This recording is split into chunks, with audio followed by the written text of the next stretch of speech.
Hi, my name's Verlyn. And last Thanksgiving, my parents told me something I'll never forget that I was no longer welcome at the table. My table. The same table I had kept lit warm and running with the money I worked for. The same home I had carried on my back every bill, every grocery run, even Darren's endless expenses, covered quietly without a single thank you. And yet, in that moment, they looked me straight in the eye and decided I was nothing more than a burden. But you know what stung the most? It wasn't being told to leave. It wasn't even their cruel words. It was knowing they had planned it weeks before, whispering behind closed doors, carving out my absence like it was just another chore on their to-do list. So no, I didn't scream. I didn't beg. I simply pulled the plug. And then I stood back and watched the house, the very life they thought they controlled, begin to crumble without me. Because the truth is, when you stop funding your own eraser, the lies people tell about you stop holding power. Thanksgiving in our house had always been theater-stiff smiles, rehearsed hugs, the kind of shallow warmth that evaporates the second the guests leave. But this year, it felt different. My mother's eyes slid past me every time I offered to help with the stuffing. The silence between her and my father wasn't silence at all.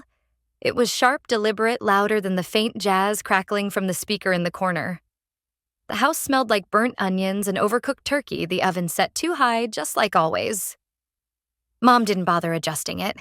She just pushed things around on the counter, mechanical detached. I wiped the counter one last time and checked my phone. A notification blinked the electricity bill had gone through. Automatically. Paid from my account like it had been for the last 2 years. Meanwhile, Darren sat cemented into the couch, eyes glued to the game. Another soda cracked open, another mess left behind. I passed by him carrying the serving tray, and like always, he didn't even acknowledge me. That was normal. The guests trickled in late. Aunts, cousins, and Uncle Kenny, who still reeked of car oil and Coors Light even under his Sunday shirt. There were the usual muttered greetings at the door. "You look great." "Oh, it's been too long." But not one person asked how I was doing. No one ever did. The table was set, if you could call it that. Mismatched plates, a faded plastic wreath in the center dragged out every November for the last 5 years. No grace, no toast. People just dug in heads down, shoveling food onto their plates like it was a potluck at a church basement, not Thanksgiving dinner. I asked my mom if we had cranberry sauce. She ignored me, pretended not to hear. Halfway through the meal, my father Merle cleared his throat. He stood holding his wine glass like he was about to give a toast at a wedding. For a split second, everyone paused. And then his voice flat, deliberate. "We need to talk about something. It's time we make some space for those who contribute nothing." The words sliced the air in half. Forks clinked against plates. Someone coughed. My chest tightened as his eyes found mine. "You've been here long enough, and frankly, it's time to leave." The silence that followed wasn't awkward. It wasn't discomfort. It was heavy, crushing, like a door had slammed shut inside my ribcage. I glanced at Darren. He stared down at his plate as if the turkey skin had suddenly become the most fascinating thing he'd ever seen. My mother didn't even blink. She just kept slicing the turkey like it was any other Thursday night. I wanted to speak to defend myself, but my throat locked up. Then my father's voice grew sharper, more animated. "You're 25. No husband? No career worth talking about. No mortgage. You're just here existing. This house isn't some retirement plan for freeloaders." From across the table, Aunt Beverly leaned toward her daughter and whispered something. I caught the word embarrassing. My face burned. I finally found my voice. It came out thin, shaky but real. "Are you serious right now?" Merle set his wine glass down with a hard thud liquid sloshing against the rim. His eyes cut through me like I was some stranger, not his daughter. "Dead serious. It's time to grow up. You're not a child anymore, Rin." For a moment, I just sat there, my hands trembling in my lap. Then I pushed back from the table, the legs of my chair scraping against the hardwood floor, sharp and jarring. The sound echoed in the silence. I looked around that table, faces that had known me my entire life. Faces that had watched me take my first steps, blow out birthday candles, patch scraped knees. Yet now not one of them moved. Not one of them opened their mouth to say a word in my defense. I've been paying the power bill since Dad lost his job. I said finally, my voice quivering but steady enough to land. Groceries, internet, half of Darren's credit card. My father waved a dismissive hand like he was shooing a fly. No one asked you to. I swallowed hard. My voice dropped almost a whisper, but sharp enough to cut. No, you just let me. The weight of it pressed on me, and I knew if I stayed, the tears would come not out of shame, but out of rage. Out of the kind of pain that comes when the people you carried on your back look you in the face and call you nothing. So I left. I walked out before my body betrayed me, before the tears slid down, before I gave them the satisfaction of seeing me break. Outside, the air slapped me awake, wet, cold, sharp against my skin. My breath came out in clouds, fogging up the windshield as I sat in the driver's seat, keys clutched in my hand. I didn't turn them. I didn't drive. I just sat there staring at the front door, waiting. For anyone to follow. For someone to fling the door open and run after me. To say it was a mistake, that they didn't mean it, that it was just a cruel, stupid outburst fueled by wine and bitterness. I waited. But no one came. My phone buzzed once. A notification. The auto payment for the internet had cleared. From my account. I laughed.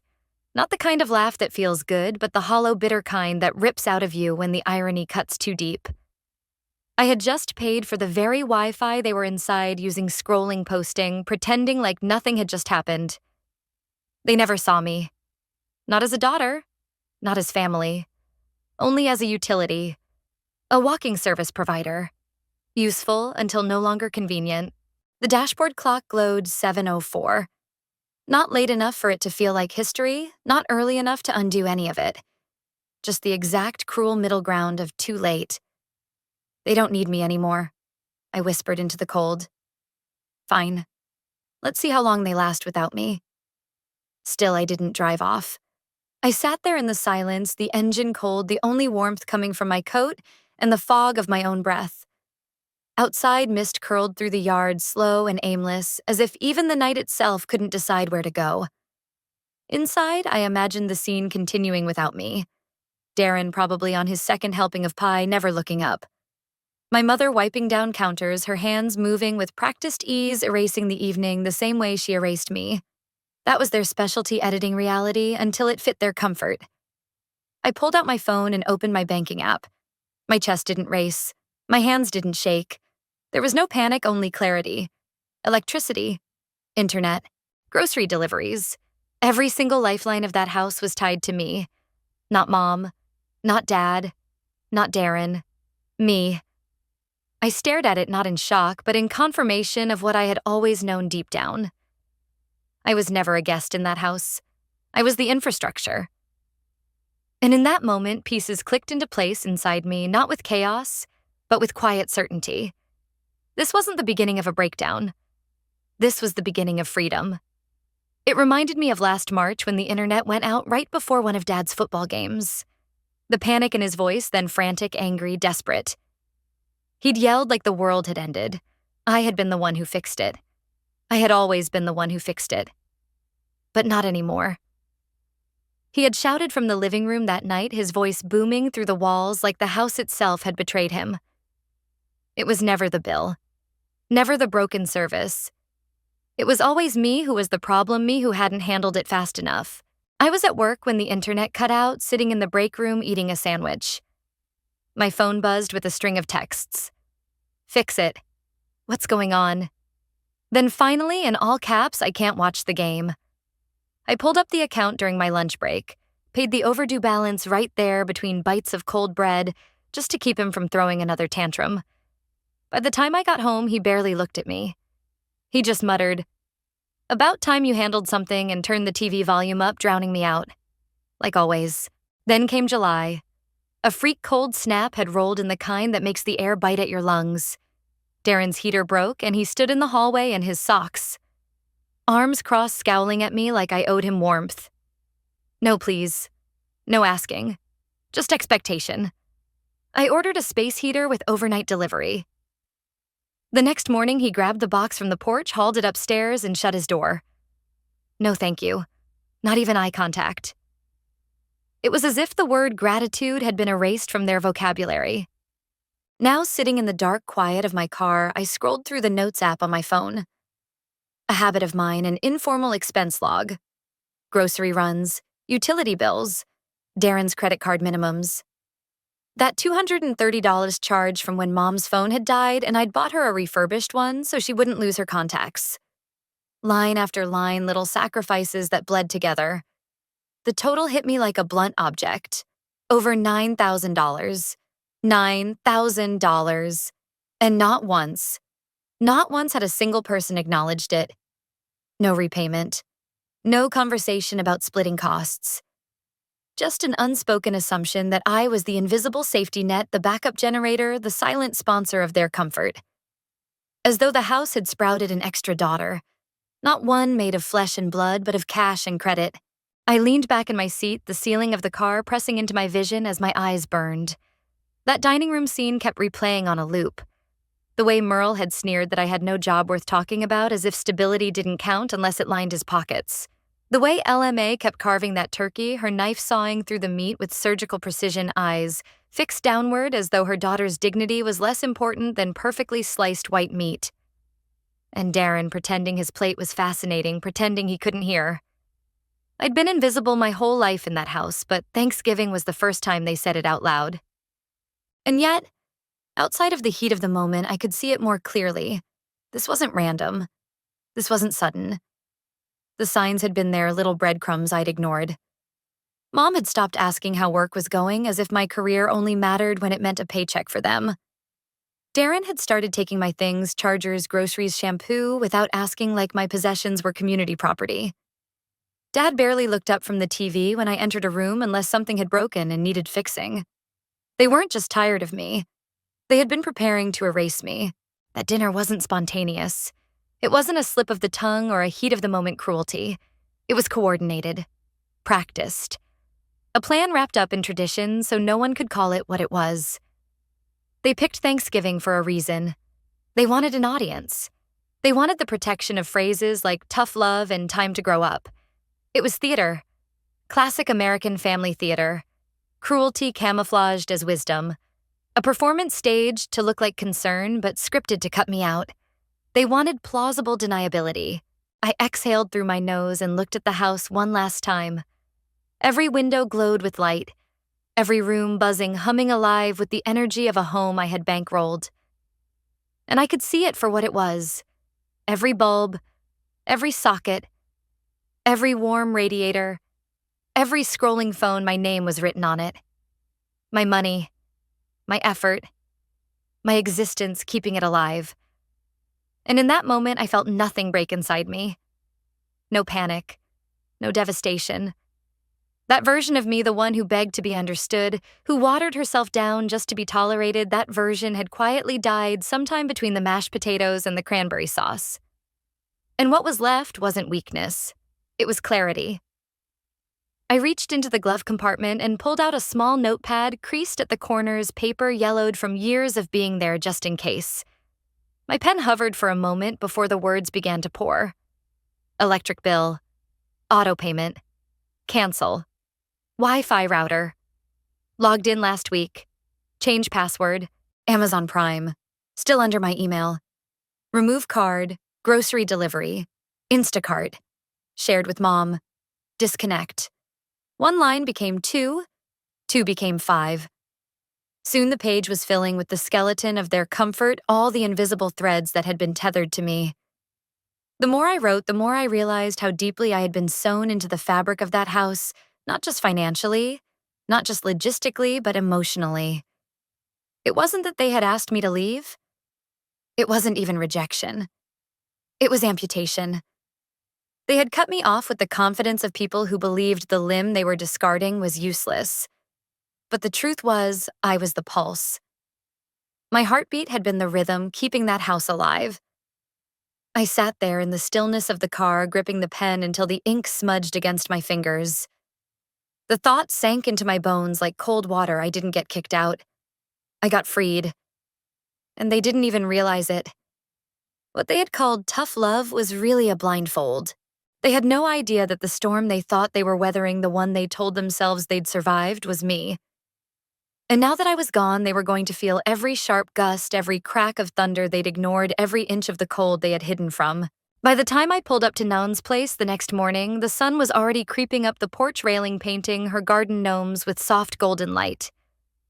The spare key was still tucked under the terracotta pot, exactly where she always left it. The screen door let out its familiar, soft wheeze when I pushed it open. Her house was neat, but not sterile.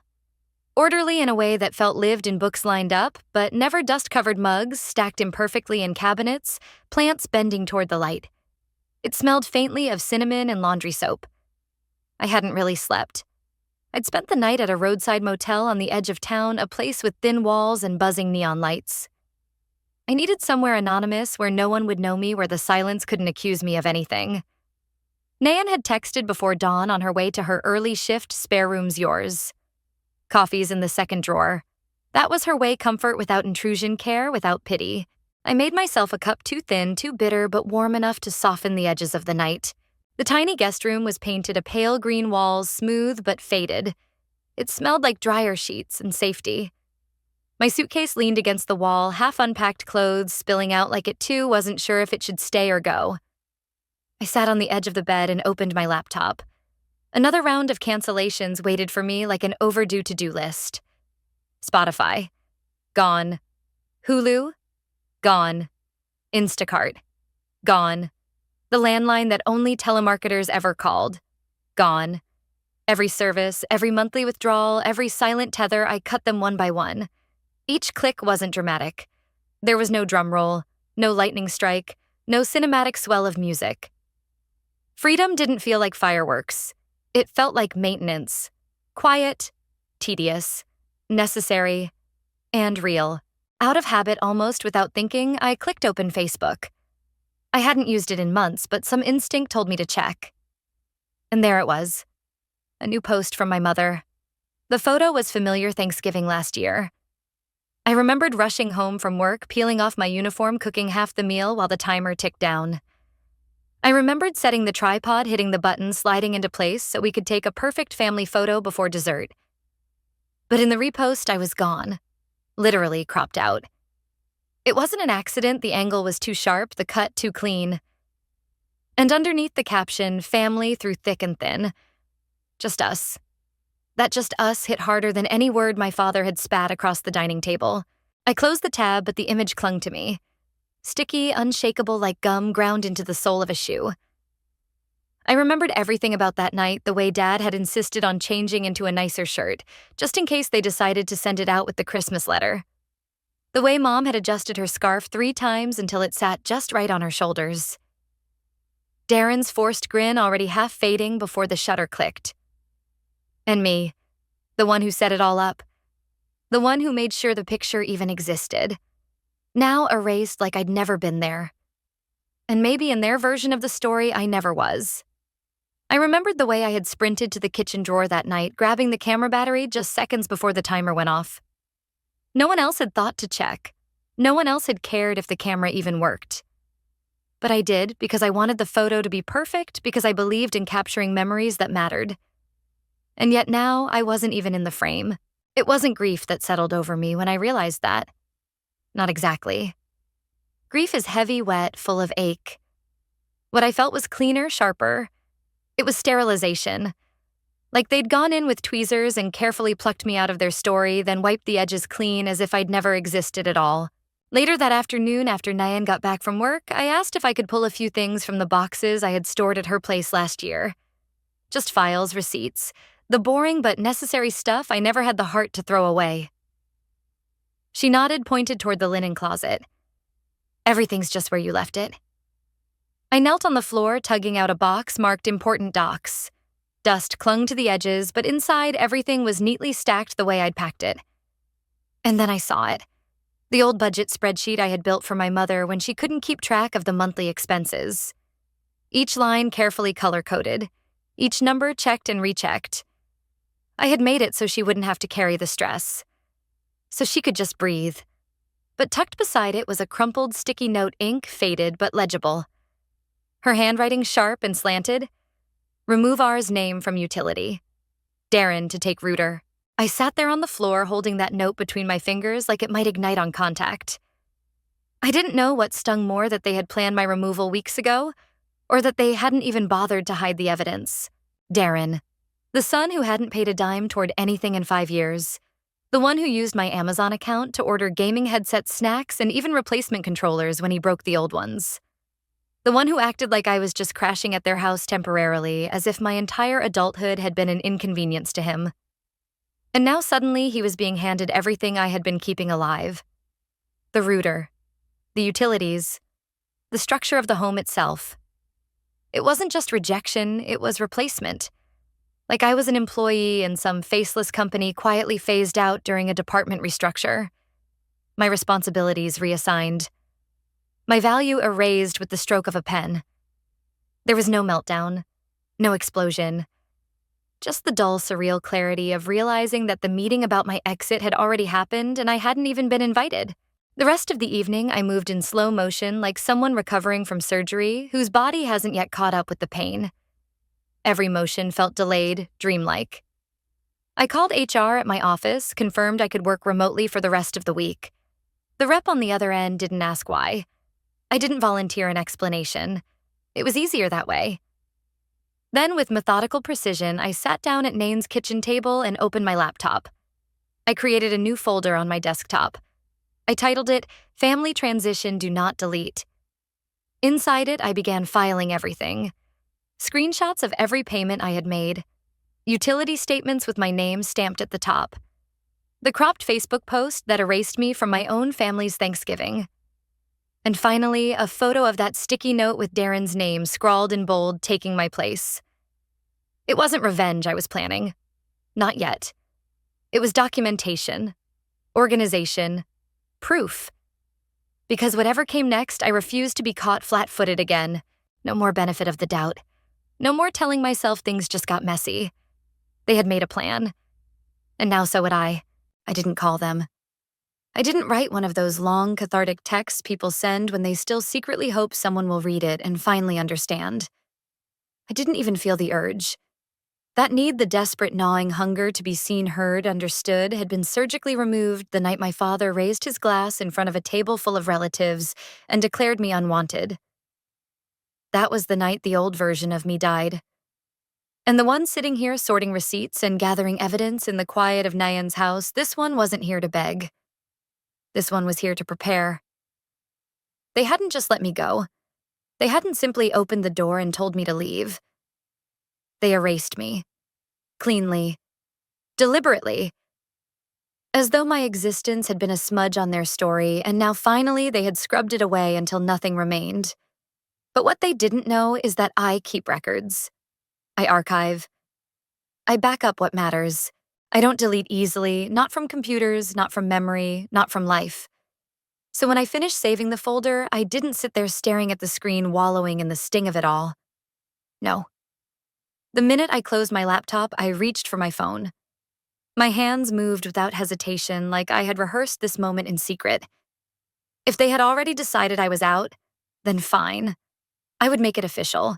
The kitchen was quiet except for the low, steady hum of Nain's refrigerator. The clock above the sink ticked softly, but otherwise the house was still. My coffee sat next to me, untouched and cooling, the steam thinning into nothing. My fingers flew across the screen, not frantic, not clumsy, but precise. A surgeon making clean incisions. First the power bill. Settings. Autopay disabled. A tiny email notification confirmed it. Then the water. Another confirmation pinged seconds later. Electricity off autopay. Water off autopay. 2 arteries cut. Next the internet. Router settings. Password changed. Darren wouldn't be able to reset it, not without calling customer service. And customer service required a PIN only I had. Then Amazon. Gone. Netflix. Gone. Hulu. Gone. Instacart shared with Mom disconnected. I canceled Prime, deleted the shared grocery lists, and erased the calendar reminders I had set for bill due dates. Every click, every confirmation email was like a whisper sliding into their inbox. You're on your own now. I didn't send a warning. No dramatic goodbye text. No bitter Facebook post designed to get sympathy likes. Just quiet, clean action. They had made their choice, declaring me disposable. All I was doing was respecting their decision. By morning, the silence had become its own kind of music.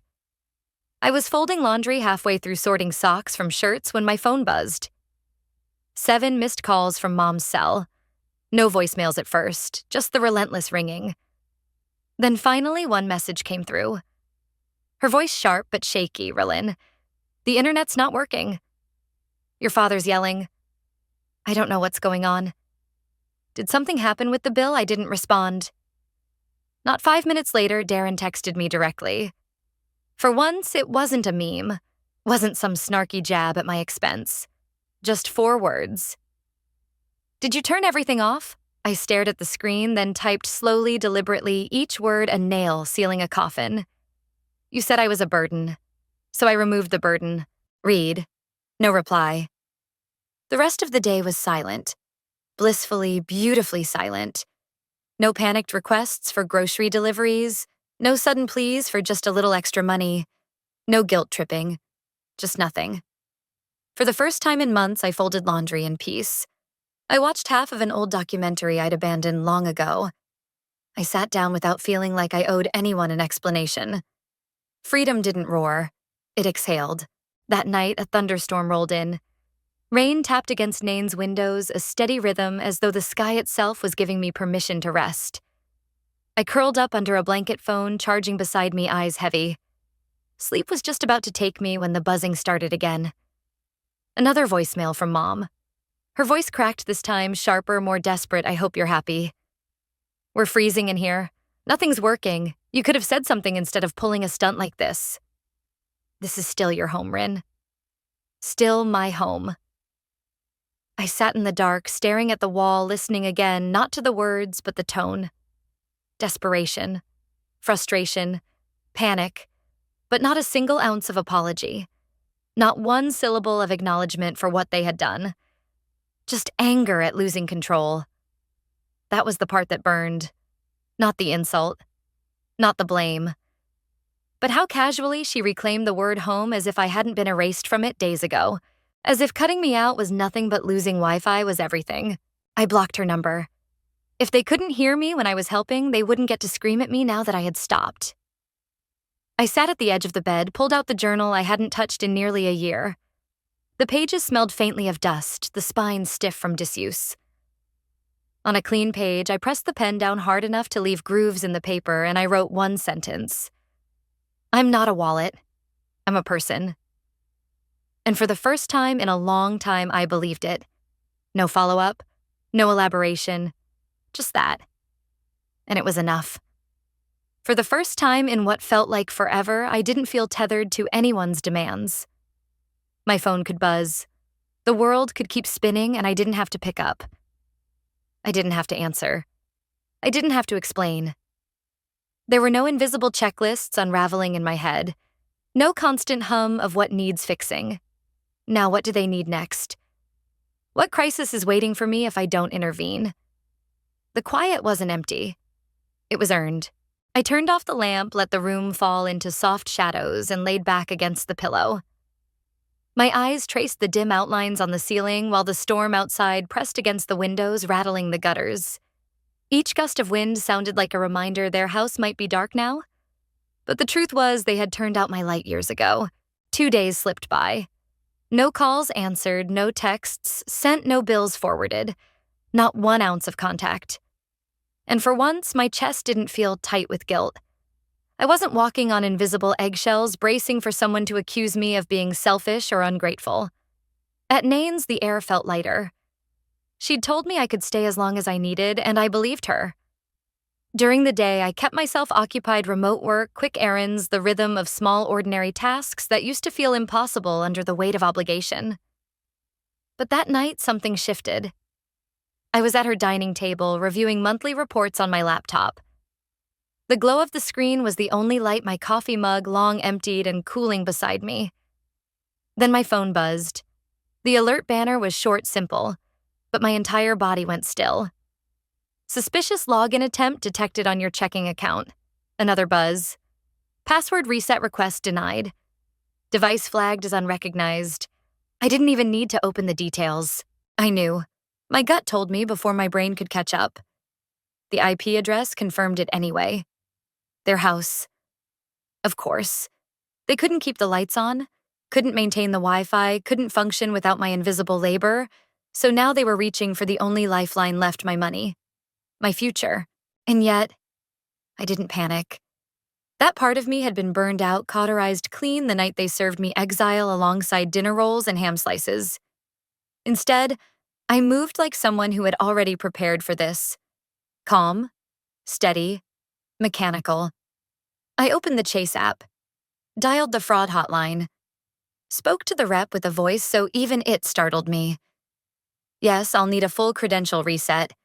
Two-factor authentication activated. No, that device isn't mine. Blacklist it. Permanently. Each confirmation was like snapping a lock shut. I could almost hear the click in my bones. By the time the call ended, I had brand new login credentials, fresh debit cards on the way, biometric security enabled. I took screenshots of every alert and filed them neatly into the same digital folder where I'd already stored the cropped family photo, the sticky note about Darren taking over the router, the utilities still in my name. The folder had become more than evidence. It was my shield. Later, I opened my journal again. On a clean page, I pressed the pen down and wrote, "If they want a war, they'll need more than my password." It didn't feel like rage. Rage is messy. Consuming, blinding. This was different. This was resolve. Clear, steady, immovable. I closed the book, shut the laptop, and let myself stand up, move around Nain's kitchen at a human pace. I poured a glass of water, stretched my arms, forced air deep into my lungs. Not trembling, not broken, just steady. When I sat back down, I scrolled to my voicemail archive. There was one message I hadn't deleted. Left just days before that dinner, the night everything cracked open. My mother's voice spilled through the speaker. Casual, but laced with venom. "You've got until Sunday to figure out where you're going. Don't think we'll wait forever. If you don't come back, don't be surprised if things start getting ugly." I froze, phone still in my hand. The words felt like an echo from another life, but the malice was fresh, undiluted. I saved it. Renamed the file Evidence Zoo Alot M4A. I stared at the name on the screen for a long time, then whispered into the quiet kitchen. Still not enough, because I knew this was only the beginning. I opened the voice recorder app and pressed new memo. This time my hands didn't shake. My throat didn't tighten. I wasn't crying or pleading into the void like I had in the past when I tried to be heard. This wasn't for them, and it wasn't a performance. It was for me. I spoke slowly, deliberately, each word like a stone I was laying into the foundation of something stronger. Statement of Rylan Vance. Date today. The following documentation and behavioral patterns outline attempts by Merle Creed and Loma Creed to gain unauthorized access to my financial accounts. Verbal threats were made both before and after my withdrawal from the household. Security breach attempts began approximately 48 hours after account separation. The words weren't just sound waves anymore. They were a line in the sand. Because it wasn't only about documenting what they did, it was about reclaiming the version of me that I had let them erase, reshape, and narrate for years. For so long, I'd been the silent supporting character in their drama, funding their lives while they painted themselves as victims of circumstance failures or bad luck. And me, I was cast as the burden, the afterthought, the problem to be cut out. Not anymore. I clicked save, labeled the file deposition draft. 1. I didn't feel satisfied. Satisfaction was too soft, too fleeting. What I felt was something sharper, heavier, like armor being strapped on piece by piece. I didn't feel finished. I felt armed. After pacing the length of Nan's small living room a few times, I sat back down at the table and opened my laptop. My fingers hovered over the keyboard before I started drafting an email. Subject: potential financial breach.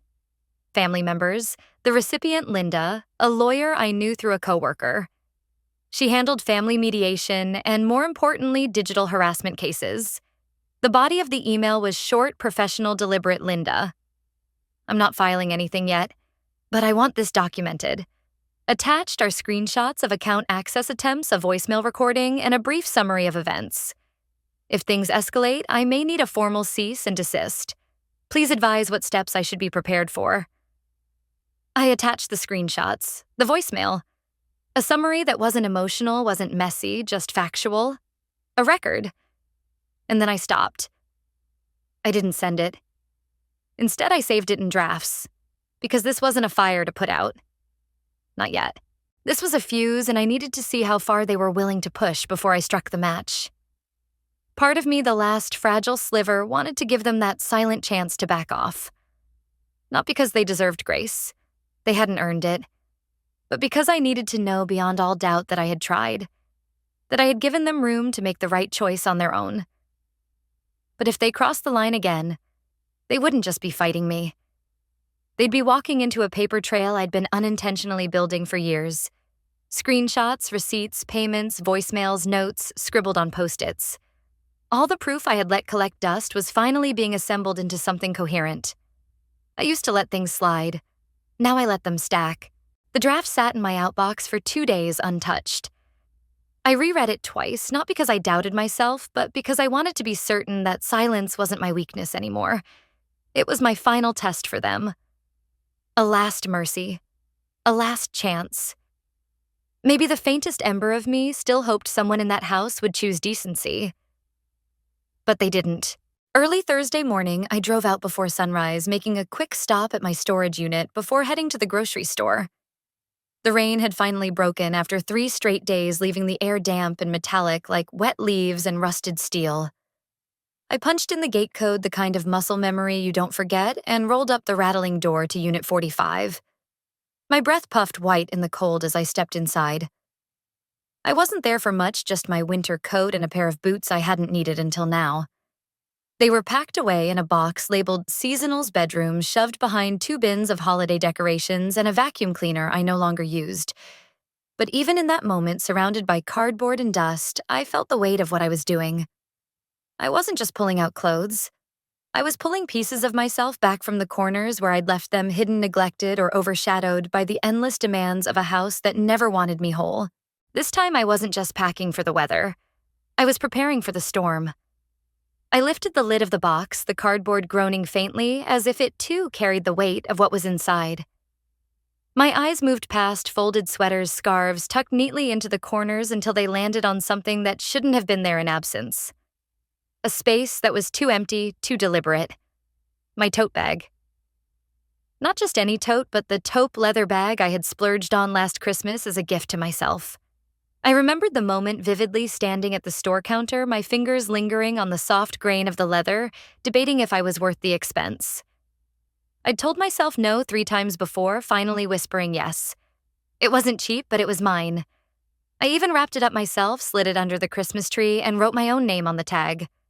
A small rebellion. A way of saying, you get to have something nice too. You matter too. That bag wasn't just an accessory, it was proof that I was allowed to choose myself for once. And now it was gone. I dug through the other bins, moving scarves, shaking boxes, pulling lids off storage tubs with frantic precision. Nothing. My breath slowed heavy and deliberate, each inhale scraping my chest. There were no signs of a break-in, no bent lock, no forced latch, no damage anywhere.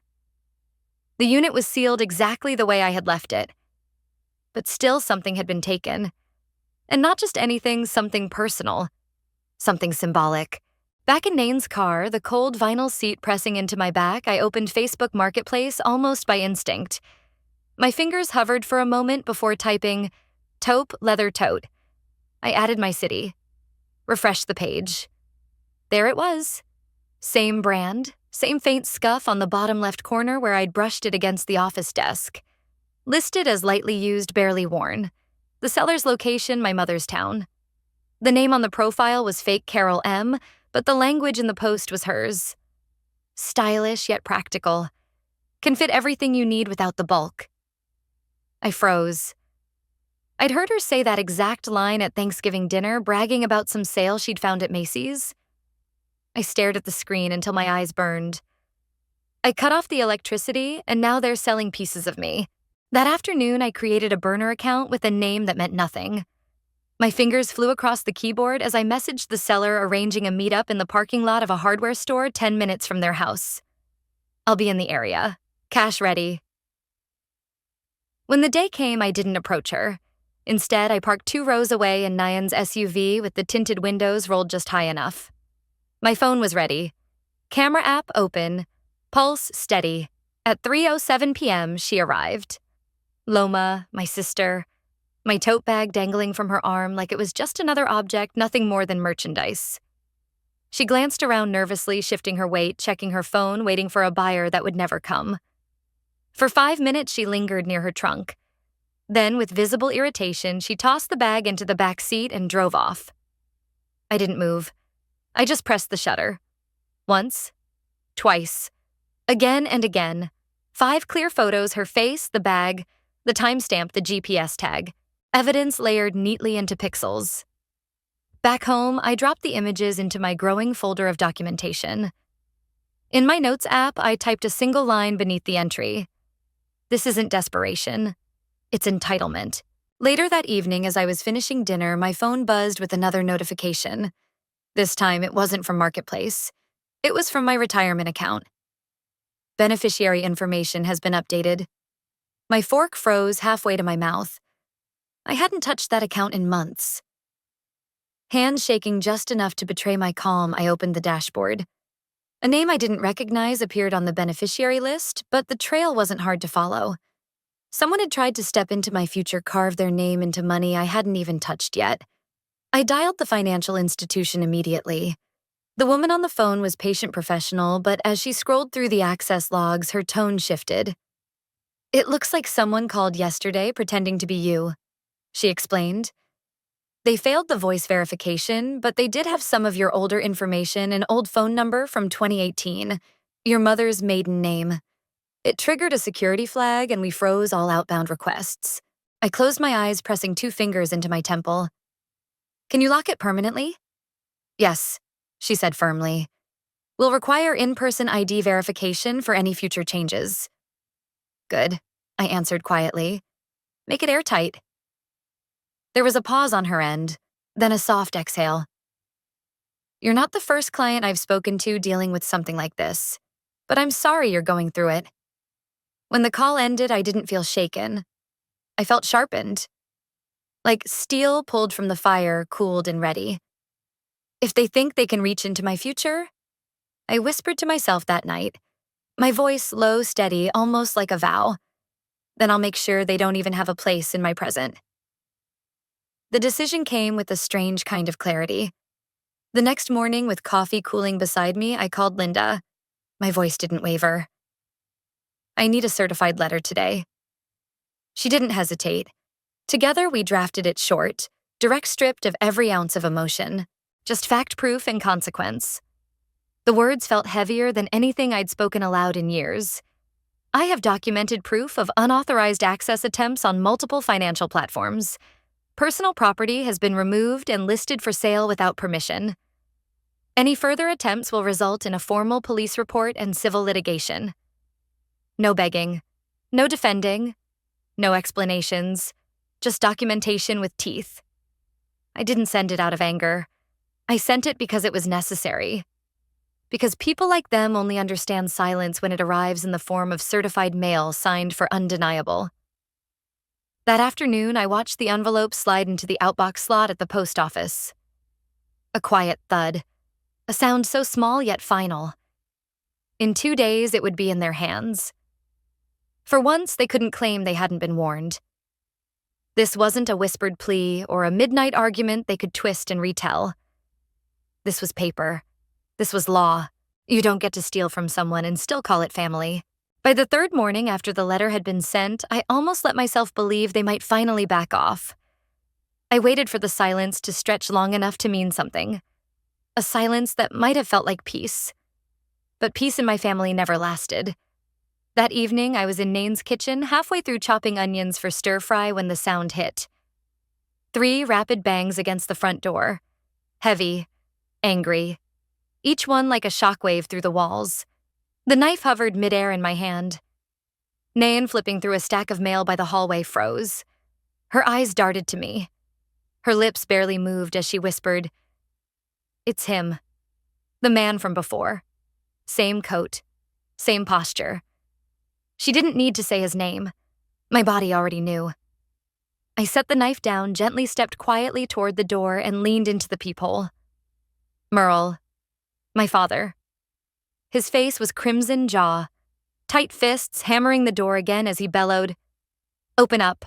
You think paperwork scares me? You're still my daughter. I have every right to talk to you." His voice cracked the quiet like thunder splitting a tree. Nain's eyes widened. She mouthed, "Call the cops." I nodded calm in a way that surprised even me. Phone in hand, I dialed 911. "My name is Relyn Vance. I'm at 216 Juniper. A man my estranged father is trespassing and yelling outside the door. He's making verbal threats and refuses to leave." As I relayed the details, his shouting kept coming, each word slamming against the walls. "You think you can hide behind your fancy lawyer and act like we don't matter? This isn't over. You owe us. You owe me." His voice rattled the windows, but I didn't flinch. I just stood there, breathing evenly, repeating the facts to the dispatcher until she said the words I was waiting for. "Officers are on their way." 6 minutes later, blue and red lights washed across the blinds. The squad car pulled up, quiet but undeniable. 2 officers stepped out, approaching him from both sides. Merle backed up, arms raised, but his mouth never stopped. She turned her back on blood. "She stole from us first. This is betrayal of family." Even as they restrained him, his words were venom flung like daggers. "She thinks she's better than us now. We gave her everything." One of the officers, not the one cuffing him, approached the door. I opened it without hesitation. "Are you okay?" he asked. "Yes." I replied, my voice level steady. Then I held out the certified cease and desist letter, the proof I'd sent days earlier. There are also audio records, financial logs, and prior warnings, all documented. Behind him, Merle was still thrashing against their grip, his voice cracking into desperation as he shouted, "She's ungrateful, she's poisoned." But for once, his words didn't land. For once, they didn't stick to me like chains. They fell uselessly into the night air while the officers guided him to the patrol car. And I just stood there, calm, watching the man who had tried to own my past realize too late that he had no claim on my present. "You think she's innocent? Ask anyone. She's not the victim." Those were his last words before the officers pulled him away, but they lingered in the air long after the sound of the patrol car faded. I didn't respond. I didn't shout back. I didn't even slam the door. There were no tears, no collapse, no cinematic moment of breaking down. Just a quiet fury that filled the house like heavy smoke, thick, suffocating, impossible to ignore. Nadine didn't try to fill the silence. She simply moved into the kitchen, put the kettle on, and busied herself with tea. The faint whistle of steam became the only sound between us. I sat at her kitchen table, staring at the screen of my phone, my fingers finally moving. 2 words, nothing more. It happened. I typed them to Linda, attached the time-stamped video from Nadine's porch camera, the same one she'd had installed after a break-in last year. I added a concise account of what Merle had said, logged the police report number, and hit send. Evidence documented. Another brick in the wall I was building between me and them. Later that night, as I was about to power my phone down, a notification lit up the screen. A message from Cassine, my cousin. She rarely reached out, never one for direct confrontation, but she always had eyes sharper than most in the family. "You doing okay?" Before I could even start typing, another bubble appeared. A screenshot. It was the family group chat. Loma's name sat at the top. Her words searing through the screen. "Relyn's been brainwashed. She's letting outsiders convince her that we're enemies. She's trying to take everything from us." For what? Money, attention. Below, the familiar chorus praying for clarity. Broken heart emojis. Folded hands. Not one person asked for context. Not one person asked for me. Nobody defended me. Cassine's message followed quickly after, "You don't deserve this. I know what you've done for them. I remember." I stared at her words for a long time. A part of me wanted to thank her to cling to the thread of someone who still saw the truth. But I didn't reply. I couldn't. Instead, I saved the screenshot, labeled it Smear01, and dropped it neatly into the folder where the voicemail, the photo of my stolen bag, and every other piece of their betrayal lived. That night, I opened my journal. I didn't pour out paragraphs. I didn't dissect my feelings. I wrote one line, slow and deliberate, when they scream at your door and whisper behind your back, "You're doing something right." I closed the book. That was enough. Because this wasn't an accident. This wasn't a slip of the tongue or a moment of weakness. This was willful, strategic, calculated, ugly, and I was done pretending it was anything less. The next morning, I didn't hesitate. I drafted an email to Linda. Subject: escalation emergency incident documented. I attached everything. Timestamps, screenshots, the police report, the group chat messages, the whole trail. This time I didn't ask her what to do next. I told her what I was going to do. They brought the fight to my door. I just opened it and documented everything. Linda's reply came back before noon. Letter delivered. Both parties signed for it. It's officially on record. Let me know if anything escalates further. I didn't smile when I read it. I didn't feel triumphant. There was no rush of relief or sudden weight lifting off my chest. I had long since given up on expecting peace from people who thrived on chaos. What I felt was something different. Not victory, not safety, but completion. Like a piece of machinery inside me that had been grinding unevenly for years had finally clicked into place. For the first time, their narrative wasn't the only one that existed. For the first time, the story they spun wasn't the only version that mattered. And this time, the record was mine. It was a cold Friday morning, the kind of cold that seeped into your bones even through layers of fabric.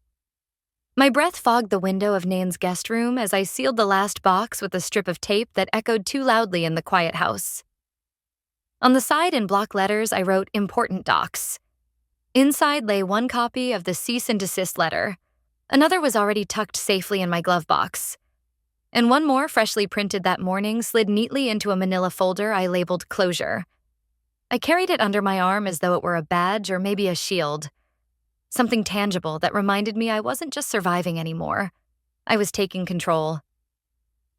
The new apartment was small, barely half the size of what I had before. The walls were bare, the floors empty, the air carrying the faint scent of fresh paint and dust. But it was mine. Clean walls, tall windows, and not a single voice bleeding through the walls asking for help, asking for money, asking what I was doing with my life. I placed the folder down on the countertop, turned on the overhead light, and stood there staring at the emptiness. No couch yet. No bed frame. No clutter. Just me. For the first time in years, that was enough. The silence didn't feel oppressive or lonely. It felt earned. Later that evening, as I was unpacking mismatched mugs and a dented saucepan, my phone buzzed. A message from Loma. "Your father's upset. You've gone too far. But if you want to talk, I forgive you. Let's move forward. We're still family." I read it once. Then again. And what washed over me wasn't anger or sadness, it was a steady, hollow clarity. Forgiveness. The word tasted bitter. You don't get to burn a house down and then hand someone a broom as if that makes it right. I took a screenshot from my records, then deleted the thread. Not because I wanted to erase it, but because I no longer needed the illusion of resolution. In my notes app, I typed a single sentence. Forgiveness is easy when you've never admitted you did anything wrong. And then I closed it. No reply, no explanation, no performance. Just silence. The next morning, I carried the last box up the narrow stairs of the apartment. Nadine was there, steady as always, holding one side of a small bookshelf while I took the other. We didn't talk much. She knew I didn't need advice or sympathy or stories of her own. I just needed presence. Space. She gave me both. When she left, I lit a single candle, poured hot water over a tea bag, and stood in the middle of the room with the mug warming my palms. The glow flickered against the blank walls, and for the first time in my life, I didn't feel like I was standing in a transition. I was standing in a beginning. For so long, I believed home was a place you earned by sacrificing, by carrying everyone else's weight, by hoping one day someone would finally notice. But I understood now, home isn't where you bleed quietly in the corners. It's where you breathe freely in the center. This room, this key in my hand, this paperwork with my name at the top, this silence, this was mine. No one gets to narrate my story anymore. Not a father whose voice rattled the walls. Not a mother whose silence excused his rage. Not a brother who treated me like a walking debit card. Their version of me had been archived, erased from their photos, cropped out of their captions. But this life, this chapter, was one they couldn't touch. That night, as the candle burned low, I reached for my phone. For the first time since Cassine had sent me the screenshot of the family group chat, I dialed her number. The call barely rang twice before she picked up. "Hey," I said softly. "You okay?" She asked, her voice cautious but warm. "Better than I've been in years." There was a pause. A kind of pause where words weren't needed because truth already hung between us.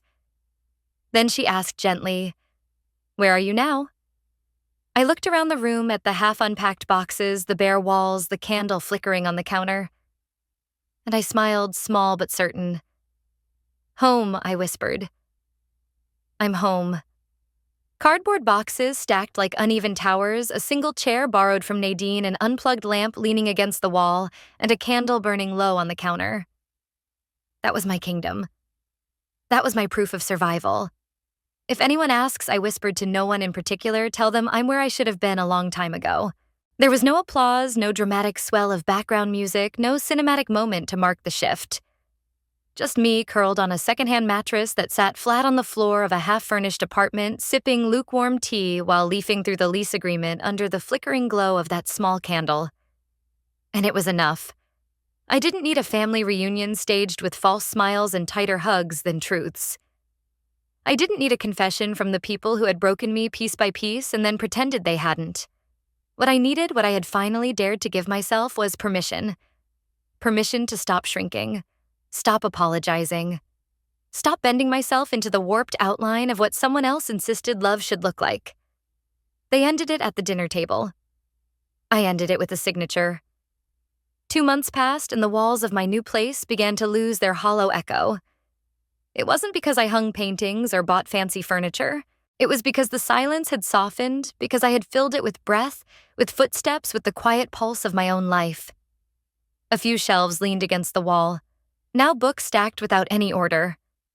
A rug I'd found secondhand stretched unevenly across the floor, not matching anything else but warming the space under my feet. The silence no longer pressed down like punishment. It had become rhythm, the steady metronome of days that belonged to me.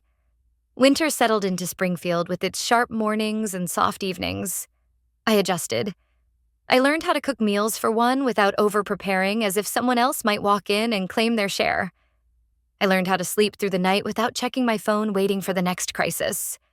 I learned how to keep a plant alive watching its leaves unfold slowly in the thin sunlight by the window. I worked. I paid my bills. I took walks alone through streets crusted with frost, and for the first time, loneliness didn't trail me like a shadow. There was freedom in not explaining myself. No more endless justifications where I was, what I was doing, why I hadn't responded to a text. No one asked anymore, and while once that silence might have stung now, it felt like truth. Some nights when the heater clicked off and the apartment held its breath, I'd glance at the mailbox label framed near the door. My name printed cleanly. Not my father's, not a husband's, not anyone else's surname pressed like a brand into my skin. Just mine. One name, one line. And it was enough. One evening, my phone buzzed. Cassine. She didn't waste time on pleasantries. "They lost the house," she said flatly. I leaned back into the couch, the old fabric creaking under me, and let the words land without surprise. "Evicted?" she continued. 2 months behind on everything. Utilities cut. Neighbors said they were running an extension cord through the window from a generator. Someone must have reported them. I stayed quiet. I wasn't gloating. I wasn't even curious. Some folks are blaming you. She added, her voice low, saying you abandoned them. I exhaled long and steady. And some... She hesitated, then let the words out. Most just say it's not their business. But they remember. They remember who paid for Christmas dinner. And they remember who let the lights go out. She didn't have to finish. The truth had already settled in the pause between us. I never wanted them to fail. I only stopped holding up the roof by myself. A week later, I stood in front of a small community center. A whiteboard behind me. 6 folding chairs in front. My budgeting workshop for women starting over wasn't glamorous, just simple tips. Spreadsheets, lessons, carved out of scars I'd carried for years.